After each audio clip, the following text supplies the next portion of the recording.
Liebe Schülerinnen und Schüler, wir wollen euch heute unser Projekt am Medienhaft vorstellen. An unserem Projekt waren Sabrina, Zeynep, Leona, Lenita und ich Asra beteiligt.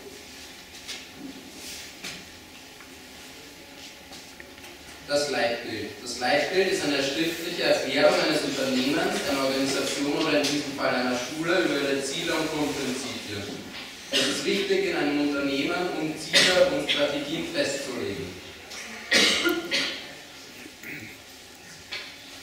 Vergleich Leitbild, Schule und Unternehmen. Das Unternehmen haben wir Microsoft gewählt, weil es ein Partner unserer Schule ist.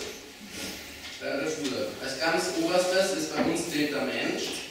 Es ist auch wichtig, eine gute Qualifikation zum Einstieg in den Beruf zu bieten. Außerdem unterhält die Schule Kontakte in die Wirtschaft, um eine möglichst praxisnahe Ausbildung zu gewährleisten. Und die Schule versucht, eine möglichst moderne Unterrichtsgestaltung und Ausstattung zu garantieren. Bei Microsoft ist der Kunde an erster Stelle. Daher ist es wichtig für Microsoft, dass sie neugierige, kreative und dynamische Mitarbeiter haben. Sie versuchen für sich, ihre Partner und Mitarbeiter Neues zu ermöglichen. Und es ist wichtig, dass sie Perfektion haben, das heißt, um ihre Produkte immer zu verbessern.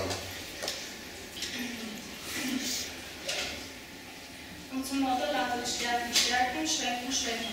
Das bedeutet, die Stärken werden gesteigert und die Schwächen werden vermindert. Wie ihr seht, haben wir in der Medienhaft die erste Säule ist die Wirtschaftskompetenz, die zweite ist die Medienkompetenz und die dritte die Persönlichkeitsbildung. In der Wirtschaft wird ein selbstsicheres Auftreten und Teamfähigkeit sehr gefordert.